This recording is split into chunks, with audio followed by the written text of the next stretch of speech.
Afternoon, everyone, and thank you for joining us today, and welcome to our next event in these sessions, which is our Spirit in the Satellite Race.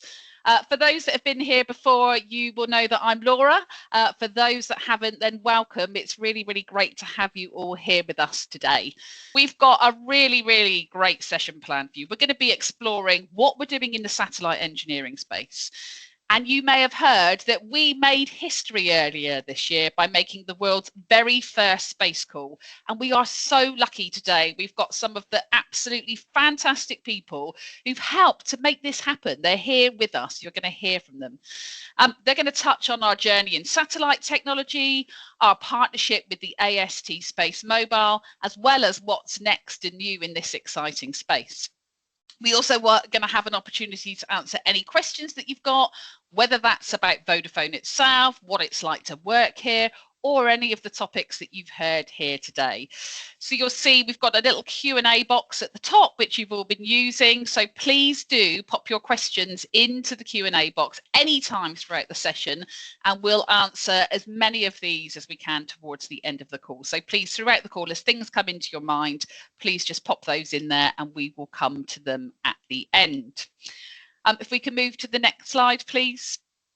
So before we meet our speakers today, I just wanted to share a little bit about the spirit of Vodafone. So we want to be a trusted partner. We want to connect for a better future. And to get there, we must be relentlessly passionate about improving the lives of our customers, our colleagues, and our community. And it's this Vodafone spirit and our human spirit that drives us forward and really creates the progress in this world. And we do that through the spirit of Vodafone. And we've got 4 behaviours that underpin everything we do here at Vodafone, and it's really our guiding star about how we behave. And the work that you're going to hear about today is a huge, great example of how brilliant our teams have embodied this spirit in every one of our behaviours and are really transforming the industry. And as I said earlier, making history with that very first space call. Really, really exciting. So what are these 4 behaviours? So let me tell you a little bit more. So earn customer loyalty. Customer as at the centre of everything. It starts and ends with the customer. We want to be a brand they love. We want to earn their trust, and we want to provide those brilliant, brilliant customer experiences. We work super hard to simplify things for them and deliver what our customers want and need every day. Secondly, creating the future. Wow, we are seeing this today as well. We think big, we take risks, we really want to break that new ground. We ask the what if questions, and that really helps us build those amazing products and those amazing services for our customers. And we're really courageous in creating that better future for all. And say what you're hearing and seeing today really is creating that future. And then we've got experiment, learn fast. Again, today is really, really highlighting we're always learning. We try new things. We measure our success. We keep the best and we learn from the rest. So we don't always get it right. We make mistakes, but we learn from that. This is how we grow. This is how we move rapidly to grow both ourselves as individuals and the business. And then lastly, we've got get it done together. So we give and we take ownership to make the most of our many talents. We trust each other to get things done, and it really is up to each of us to make it happen. So in the spirit of talking about getting things done together, I'm going to introduce our speakers for today. So if we could just move to the next slide, please. Oh, sorry, the next one. So today we are so lucky, so lucky. We have got Paco, Cynthia and Rowan today. So Paco is a Vodafone executive and he's got more than 26 years experience in mobile. He's worked internationally in various global positions in both the US and the UK and has a great breadth of experience in all network domains as well as some customer-facing positions. He's more recently focused in Open RAN and direct-to-device communications from satellite, and he currently leads head of Open RAN at Vodafone. Paco is an alternate board member of the O-RAN Alliance and also a member of the board of the Telecom Infra Project. So a huge wealth of experience. Then we have Cynthia. So Cynthia's professional experience spans across various IT and telecommunication roles in both public and private sectors. Again, over 20 years of experience. She joined Vodafone over 7 years ago as satellite operations manager, and she's transformed the way the team operates. And she's done that by utilisation of resources, digitalisation of our processes, and cost savings. But not only that, she's done that all without impacting any quality of service delivery. She's then gone on to manage global network risks, deliver technology projects for global network operations, and that's including cybersecurity and the network assurance audit programs. Not only that, Cynthia is currently the senior manager of the satellite engineering, leading the design and delivery of satellite connectivity solutions to both enterprise and government customers. So an absolute wealth of experience. And then last but definitely not least is Rowan, and he's a future technology researcher within the Vodafone Group R&D, and he helps design and develop the future of communications and technology. And that includes these pioneering satellite solutions, 6G, IoT solutions, and they include our direct-to-device, the LEO fixed satellite solutions, which I saw you mention in what you want to learn, and the non-terrestrial network IoT. He works with some of our key partners, such as Amazon's Project Kuiper and AST SpaceMobile, which we're going to hear about a little bit later. And he's helping develop and integrate those solutions, but also ensuring that they meet all our relevant regulations and all of our customer demands. So as you can see, with the three speakers we've got, it is such a wealth of experience, and I'm absolutely delighted to hand over to our speakers for today to tell you more about satellite and our race to satellite. So over to you. Thanks, Laura, for that great introduction. And my name is Cynthia. I'll be taking you through the journey of Vodafone satellite business. When you talk to different people today, what Vodafone do could mean different things to different people. We're not just an MNO, but Vodafone has been more than that for several years to customers, as we offer both terrestrial network and non-terrestrial network connectivities. For the purpose of today's topic, we are focusing on how Vodafone has been using satellite connectivity to complement a strong terrestrial network to ensure we meet the needs of our customers and plans for the future. Satellite isn't just an extension of our network. It ensures that Vodafone connects everyone everywhere. Aligned to our purpose of connecting for a better future, we aim to build an inclusive, sustainable, and trusted digital society where all individual and business can strive. Why satellites? Terrestrial networks with its advantages for performance and capacity, and as well as cost-effective for mobile and fixed users, has some challenges. And some of these challenges includes coverage for population and geographical, and also the exponential cost to grow coverage and operational challenges. And this is where satellite network comes in, because satellite network offers widespread coverage, instant activation at events, and emergency response. Is also well suited for IoT, Internet of Things, and is also protected from natural disasters and geopolitical interference. And of course, satellite networks comes with its challenges, including constrained performance and capacity, and the maturity of up to 5 years to market, and the high probability of interference affecting line of sight. But these challenges are being reduced and are being handled with the emergence of new solutions in the satellite space. So we have several types of satellites. We have geostationary satellites, we have medium Earth orbit, we have low Earth orbit, we have very low Earth orbit, and we have high altitude pseudo satellites. But for the purpose of today, we'll be focusing on the 3 key types of satellite constellations Vodafone work with, which is the GEO, the MEO, and the LEO.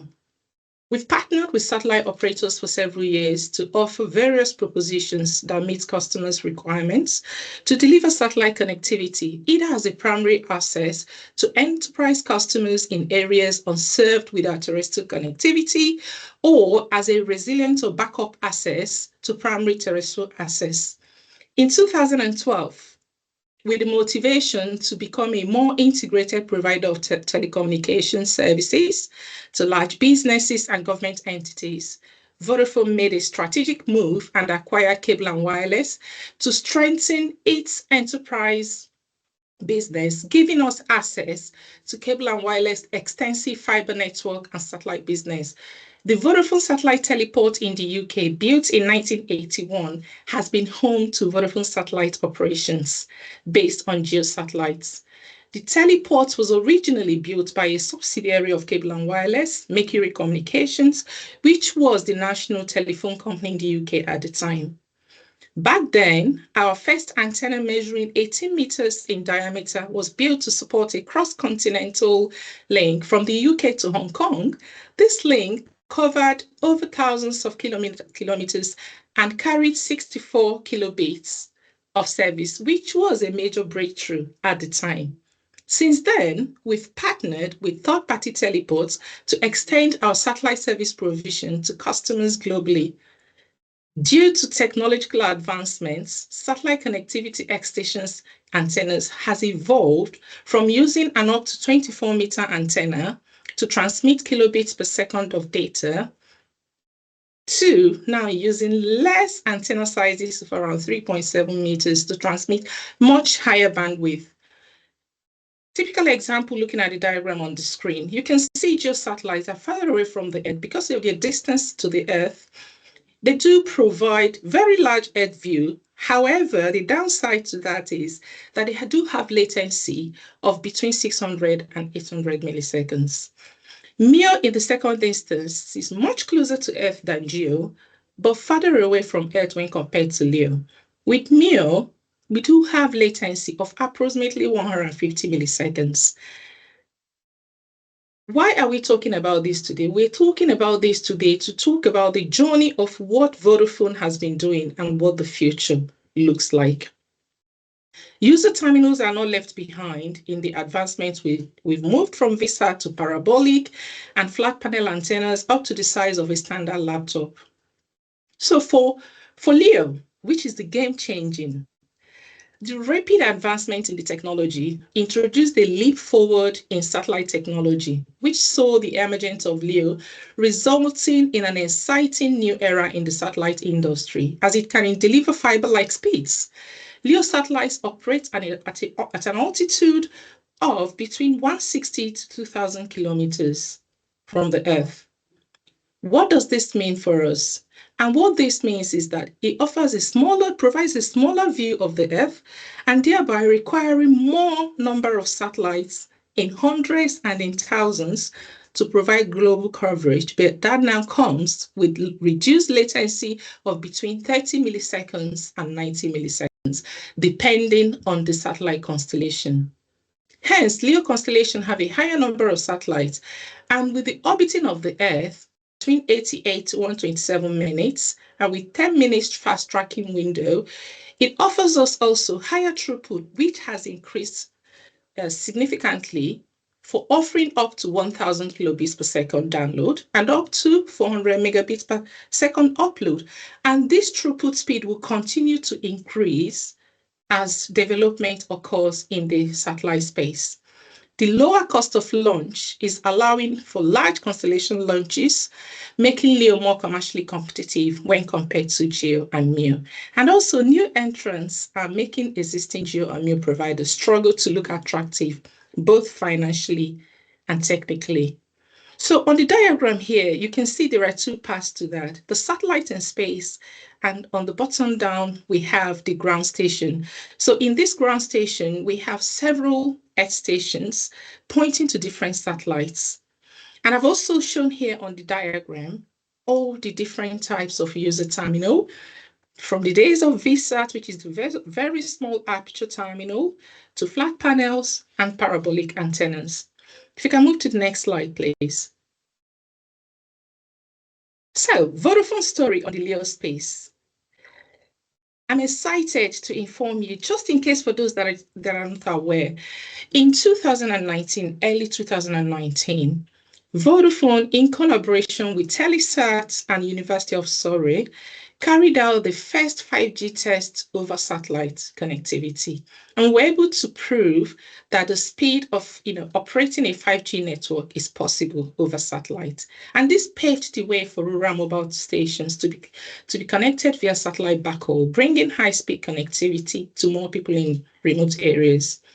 So satellite connectivity is all about remote connectivity, anywhere, covering air, land, and maritime. For decades, Vodafone Satellite Services, we've supported critical national infrastructures, energy and utility sectors, banking, oil and gas, media, retail, mining, agriculture, maritime, and government sectors. Satellite's unique point-to-point architecture with direct transmission to space and back means it's highly secure, making it an excellent fit for government operations. Vodafone has commercial interest in 4 service segments for non-terrestrial networks, including direct-to-mobile, enterprise, broadband, consumer broadband, and IoT. In early 2022, Vodafone announced its investment in a direct-to-mobile type of service, satellite service.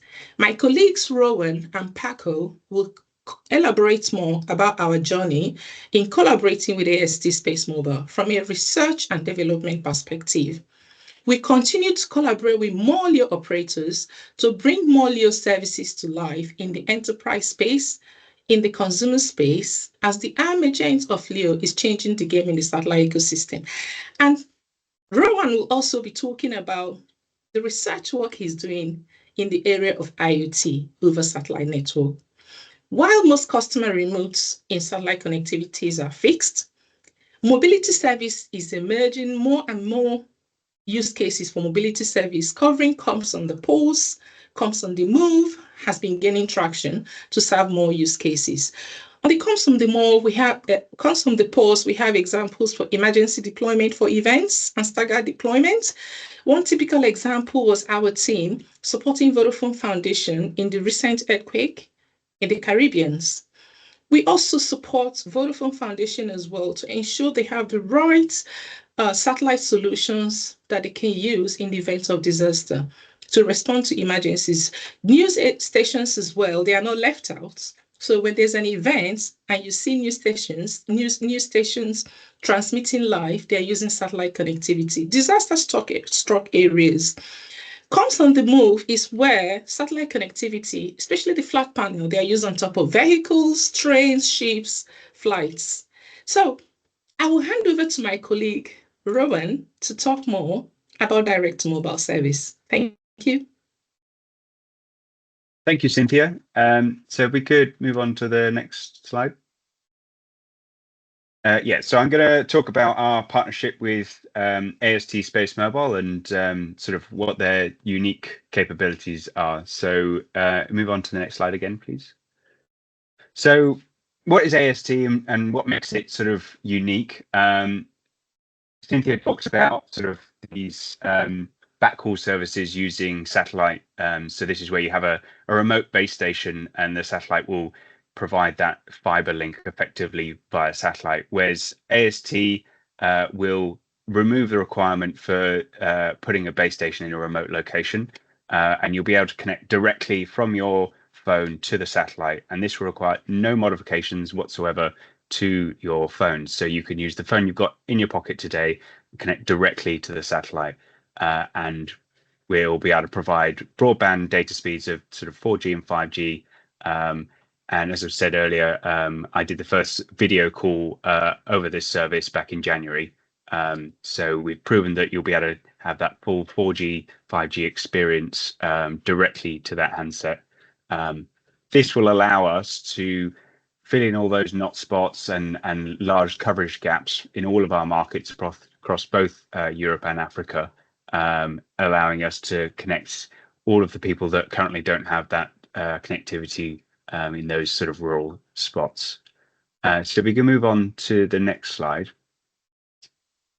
Vodafone has been involved with AST since basically the beginning of AST's journey. So AST was founded in 2017.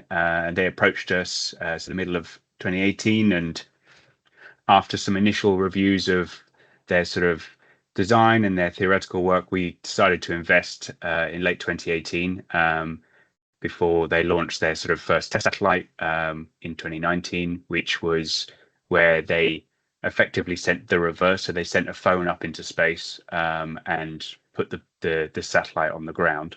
And then in and that was just to confirm this sort of the link budget was working and all of the sort of phased array that we'll have is working. And then in 2022, they launched their first proper test satellite called BlueWalker 3. So this was a very large phased array. You need a very large phased array to be able to connect directly to a phone, because if you think about a normal base station is, maybe only a kilometer away from you, and this is going to be 700, 500 kilometers away. And so you need a large sort of antenna gain and power to be able to, the phone be able to see the signal, and the reverse be able to see the signal from the phone. So with BlueWalker 3, we did the first voice calls in 2G, 4G, and 5G. Myself and some of Paco's team were out in the headquarters in Texas and USA of AST, and we're involved in these first calls back in 2023. And then last year, they launched their first sort of commercial grade satellites called Block 1. These were the largest ever communication satellites launched into low Earth orbit. They're roughly sort of 10 meters in diameter across.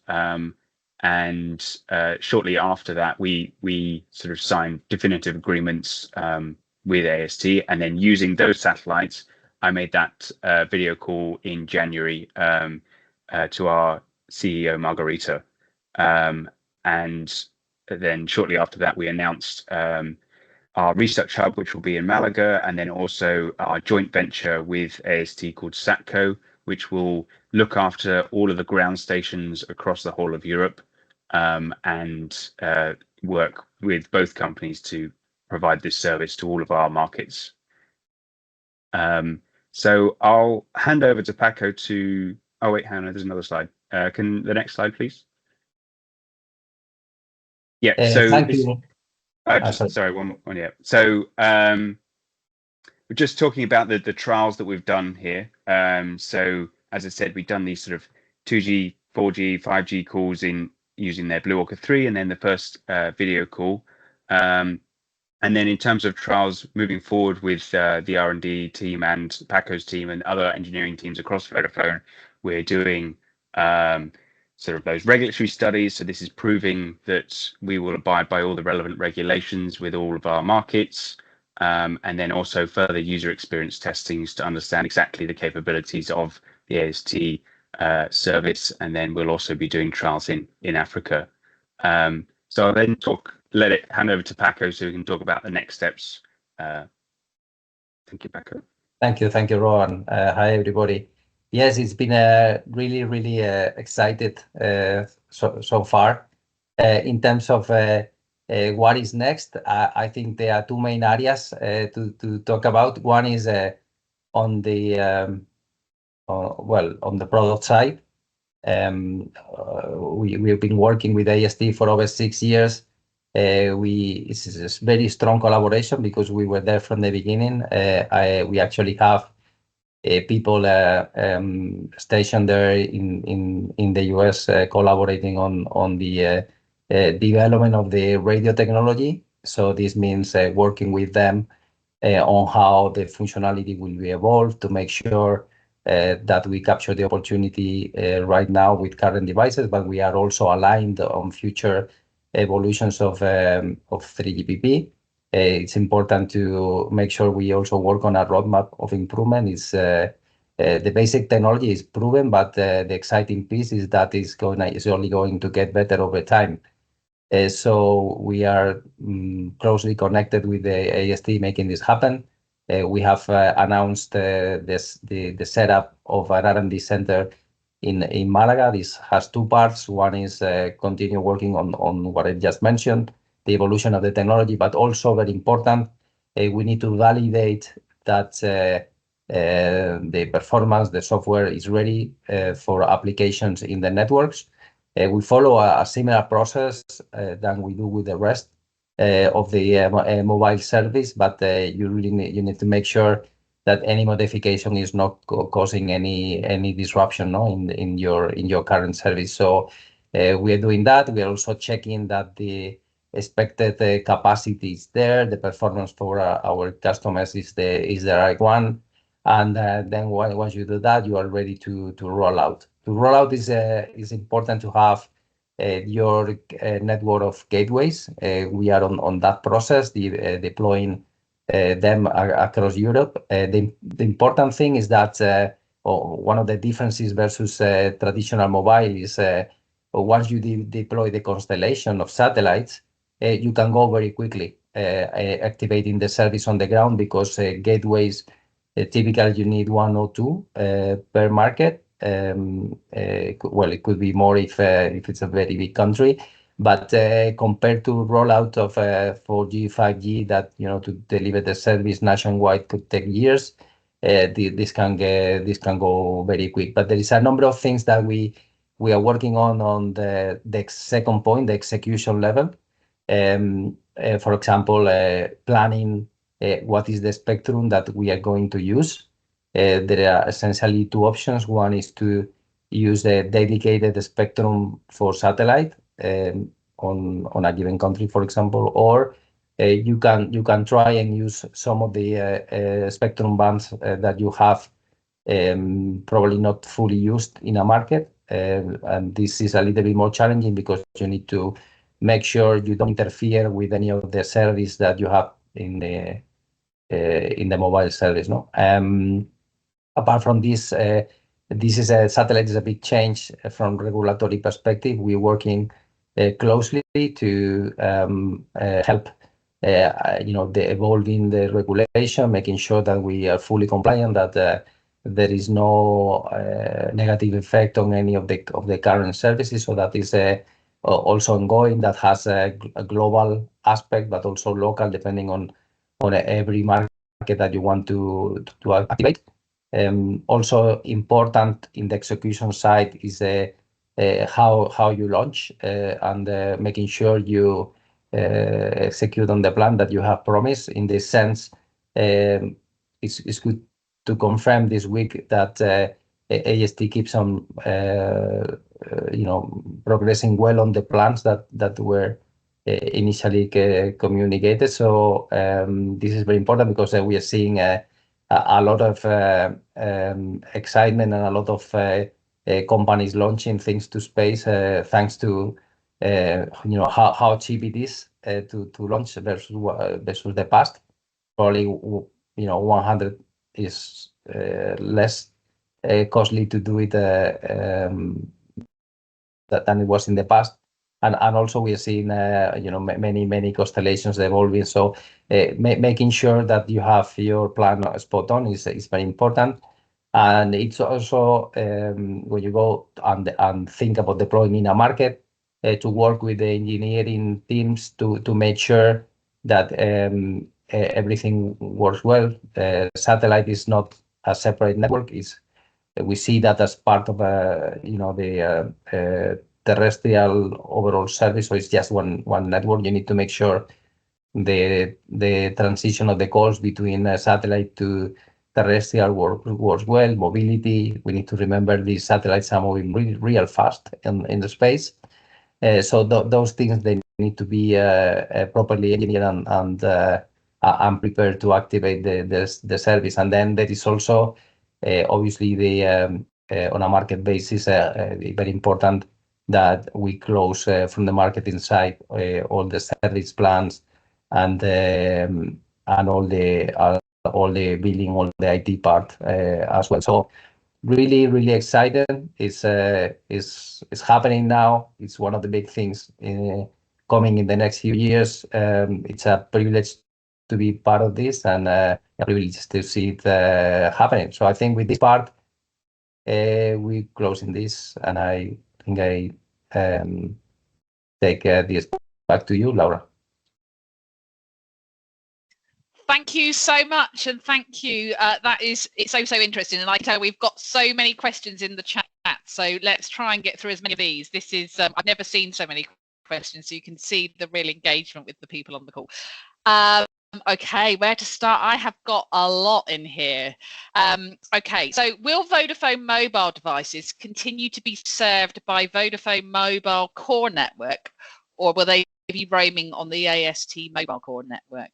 Who can take that one for me? I can take that.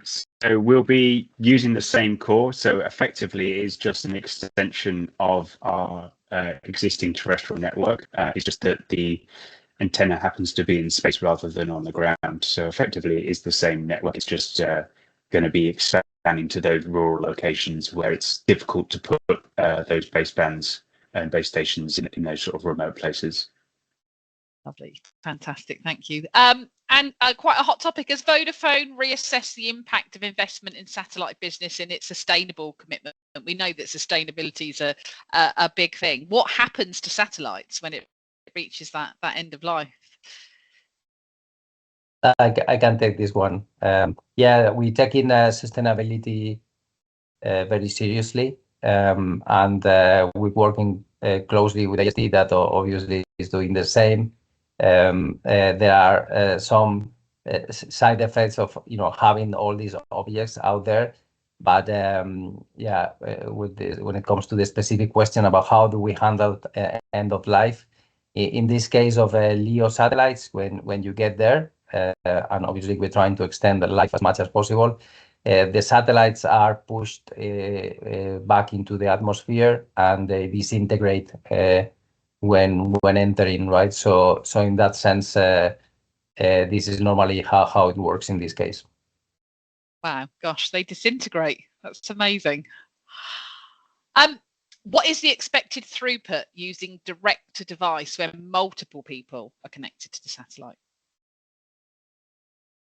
Impact will that have? I can take that. So each market will sort of deploy a different amount of spectrum. So Paco was talking, we need to sort of dedicate spectrum. So depending on how much spectrum we allocate per market will vary what that service is. So if we dedicate more spectrum, then we'll be able to sort of offer a higher throughput. But the aim is to be able to provide at least a service that can offer sort of basic 4G video calls and sort of using all the services that you use like Google Maps and everything else to multiple users in any given cell. Let me add on that. Also, Yeah. It's important that we're working on more improvements, so we can expect the service to get better. So for example, initially one device can talk to one or two satellites, but that will grow in the future. So making it possible to increase performance. Also, different interference techniques or beam management from the satellite will also evolve. So yeah, I think we are just at the beginning of this. As I mentioned before, also 3GPP, it's adding some new releases, new specifications, how to extract more of this opportunity. So it will continue working, it will continue improving. Yeah. Lovely. I'm going to keep firing at you because there are so many in here, so I want to get through as many as possible for our people on the call. Is there any impact on mobile battery consumption on usage directly connecting to satellite? No, there shouldn't be any impact on the battery. The sort of the signal strength that you receive from the satellite is very similar to what you get from terrestrial base stations. So the phone basically will be able to tell the difference between the satellite and the terrestrial network. We may sort of choose to sort of put an icon to tell you you're on a satellite service rather than on terrestrial, but in terms of the sort of performance of the phone, it should be very similar to being on a terrestrial network. All very seamless. And I like this question. How did it feel working on such an exciting project and achieving a world first? Yeah, it was pretty exciting. So obviously it was a huge amount of work that went into getting this working, and sort of there was a whole sort of team of us working together across multiple teams in Vodafone to get this to work. So actually finally getting that call was a lot of excitement across Vodafone and the industry in general when it was announced. Yeah, Paco, Cindy, I would say, how do you feel? No, I want to build off that because to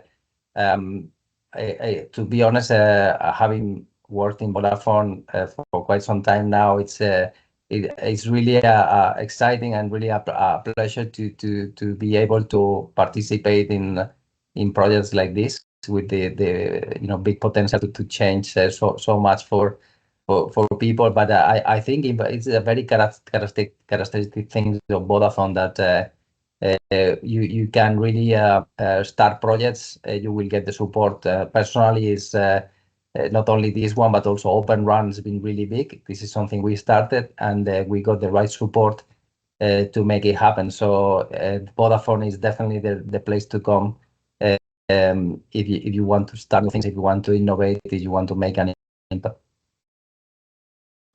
Yeah, definitely. There's so many opportunities. We say this every time. The opportunities here at Vodafone are huge, and to have that Just impact. to support what Paco and Rowan said, yes, it's an exciting time to be part of this program, the AST, and several other earlier solutions that we're currently working on, collaborating with partners. So it's an exciting time to be an employee in Vodafone. And Rowan, you mentioned the team and the different teamwork. So we've had a question saying, is there a dedicated team working on satellite? And what are the kind of roles that you might see that are involved with this? Yeah, at the moment, there are sort of multiple teams. I wouldn't say it's one particular team that's doing all of the work. So there's, the R&D team, which is myself and some other people. And then there's Paco's team, which are helping with the engineering, Cynthia's team. There's also some other engineering teams across our networks trying to work about how we integrate this properly into our network. And so it's a big collaboration across a lot of teams to get this to work. And that's in the group level and also in the local markets as well. And understanding how we want to put this into billing and the sort of user experience, and how we want the sort of handovers to work, and whether or not they'll be seamless or not. We can make them seamless if we want them to. So it's a lot of sort of different teams working together to make this work.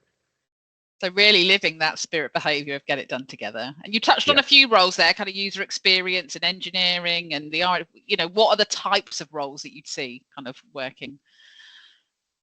So yeah, there's all things from sort of engineering, sort of working on the sort of like, let's try and make it work. Let's get the regulatory side of things, all the way through to the commercial side of things. How do we want to make this commercial offering? Down to regulatory teams, how do we work with regulators? Because we're effectively using our terrestrial spectrum from space, which it's not allowed to do currently. So we need to work with them to get approvals to do that. Finance teams of how we run the billing. So it's all across the different work streams to get this to come together. So it's not any particular, you can only work on it if you're an engineer. You can work on it if you've got basically any background. So again, lots of scope and opportunity. Yeah, amazing. There's a question come in for Paco.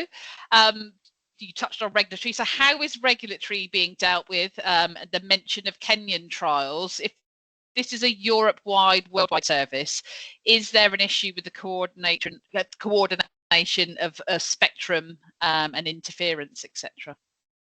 No, this is a very good point, because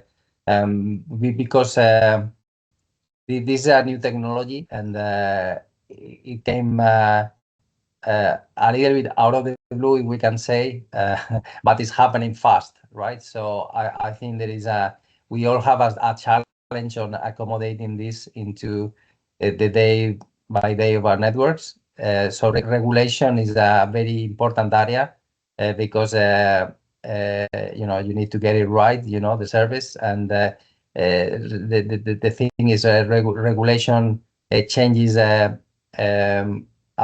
its own pace. You need to take a lot of care on how you do the allocations of the frequencies, how you make the changes. It's not something you can do overnight. So the challenge overall is how you can adapt all those processes to try to exploit the opportunity that we have now. In that sense, what we are seeing is very positive response from all the regulatory bodies. Everybody's trying to try to go very fast. B, make sure that we are doing it the right way, right? So for that reason, there is very close collaboration on all the testing that can be done at different levels. So we are actually collaborating with other MNOs, global MNOs, so that this is in essence, is an industry challenge and opportunity. And so far, the regulatory bodies have been extremely supportive, and it's great to see that we are progressing at the right pace to make this happen. Thank you. And have you got any examples of how this technology has improved connectivity in any remote or any remote areas, under reserved areas? Yes, I can take that. So basically, because I've seen a question about our Vodafone satellite capability. Yes, today we use satellite connectivity to extend the reach of our mobile coverage in rural areas, in hard-to-reach areas like mountains, or very remote locations where there is no mobile communication. So we use satellite connectivity as an extension, backhauling that into our mobile network to ensure that standard users can actually connect and have internet access or make calls over their standard phones. As we deploy the AST services, as AST services becomes commercially available, then the use of the satellite connectivity as backhaul will start reducing while we interconnect our customers via the direct mobile service with the BTS, the base station in space. Wow, gosh, it is so amazing. It really is. And this kind of ties into, somebody's asked, how do you envisage the connection when somebody's traveling in and out of an area? Has this seamless handoff been tested?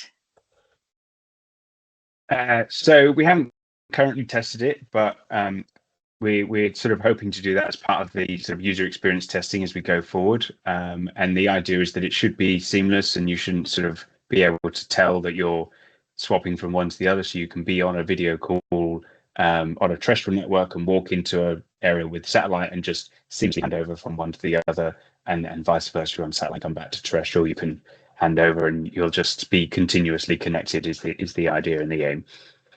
You might just, if you have that icon that you mentioned, then I guess you might just see that icon change as to where you are. Lovely. And will AST service work on aeroplanes?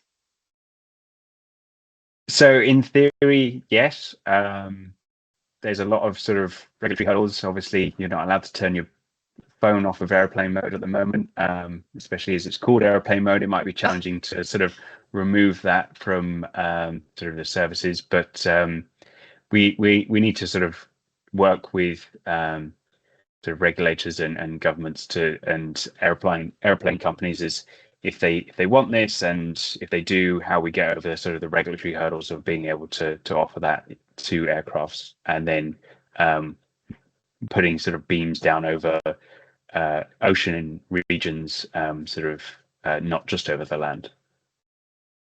Someone's actually said this is so exciting. When will this service be available? Paco, do you want to take that? Well, we are progressing fast to make things happen. Publicly, we have stated that we are expecting to launch first at the end of this year, starting at the end of this year, and then conversations are happening with other markets apart from the UK to do this. I have to say there is an incredible amount of interest from Vodafone market, but not only Vodafone markets. We need to remember that Vodafone will commercialize the service for AST in Europe. So it's amazing the number of requests and how everybody sees the opportunity here, right? Yeah, and as I say, I can just tell, even the excitement on the call, the questions and the engagement. People, I can imagine there is people really driving for it. And how long do you think it will take before satellite technology is completely embedded into everything Vodafone does? Do you think that satellite will overtake the cellular mobile communication in the future? No, good question. I don't think so. Okay. Satellite networks has its limitation, especially when it comes to capacity. So terrestrial networks, they are here to stay. Satellites will continue to complement what Vodafone does in the terrestrial network space.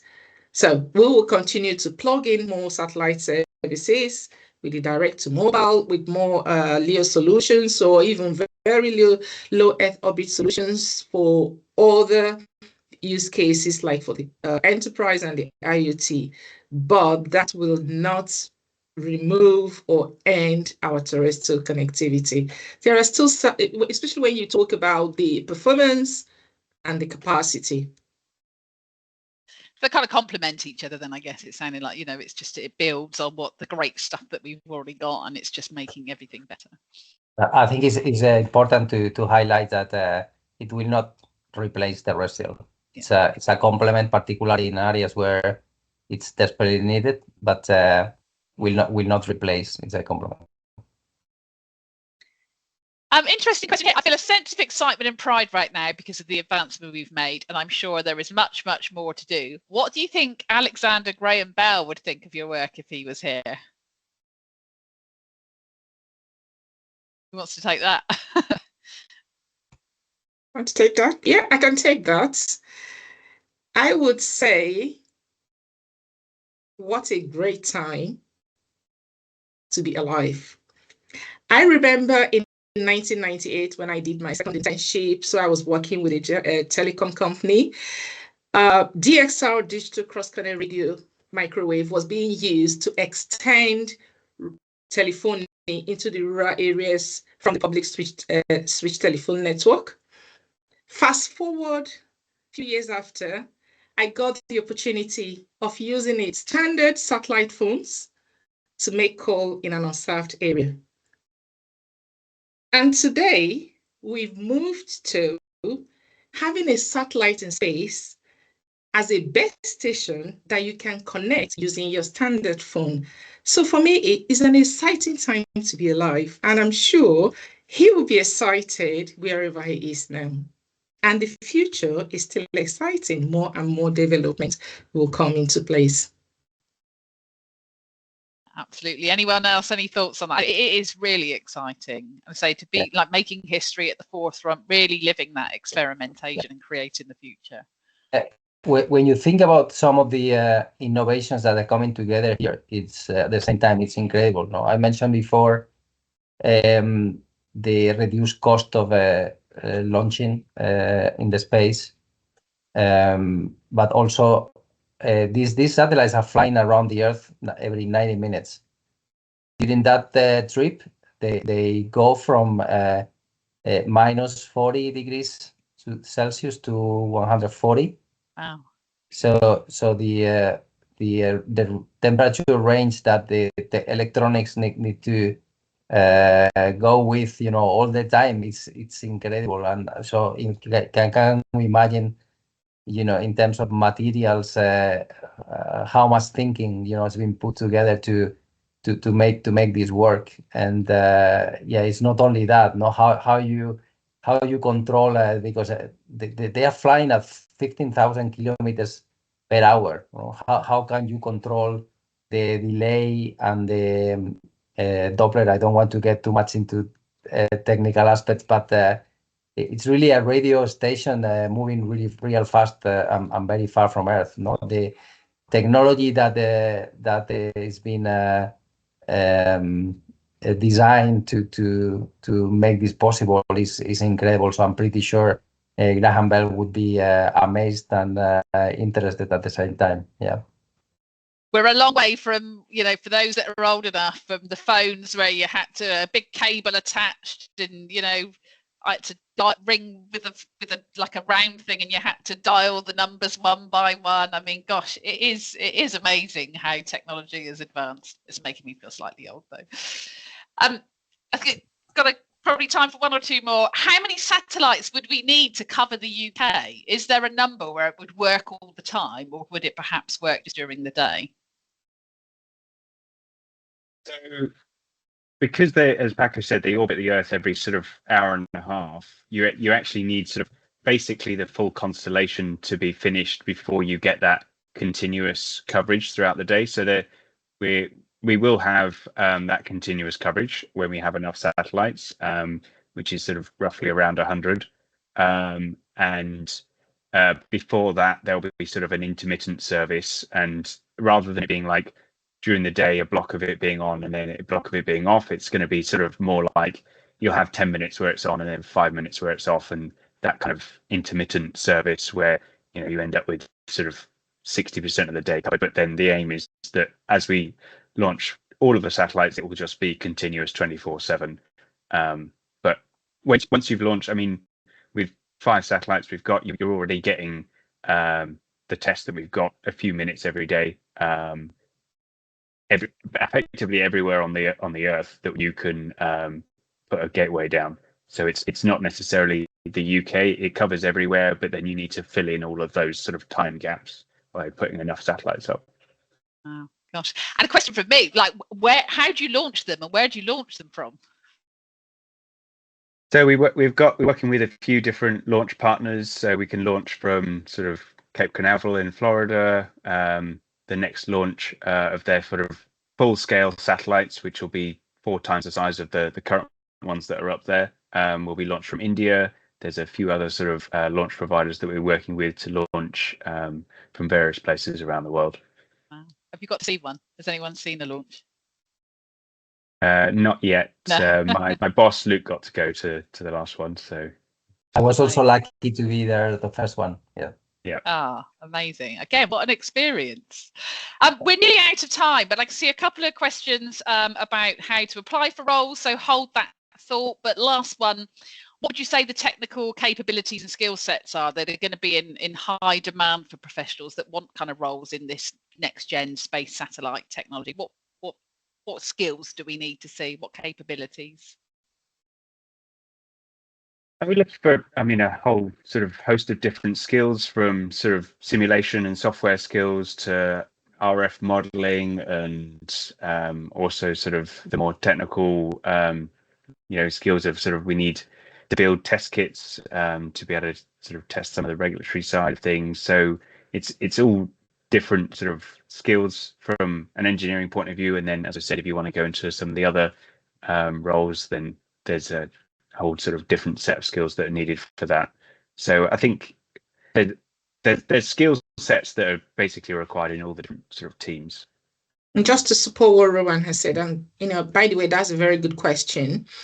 It's becoming important that you have an IP knowledge as well to support your RF signaling knowledge, because we found over the years that more and more skills are required in that area. Yeah, from my side, I would highlight this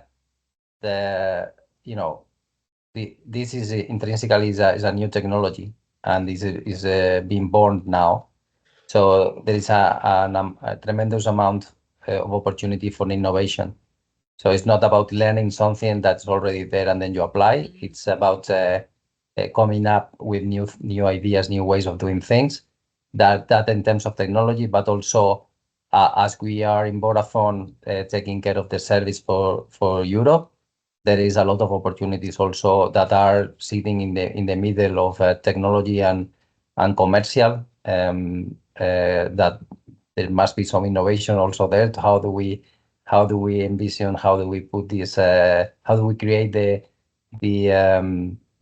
service models for this? So I would say there are opportunities everywhere. No, even procurement. When you buy this is something new, something different, right? So I would say many opportunities. Thank you so much. Thank you, Cynthia, Paco, Rowan. We are nearly out of time.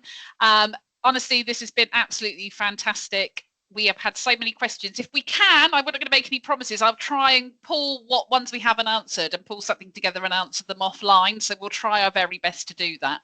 But before we finish up, I want to share with you some of our socials and how you can find out more.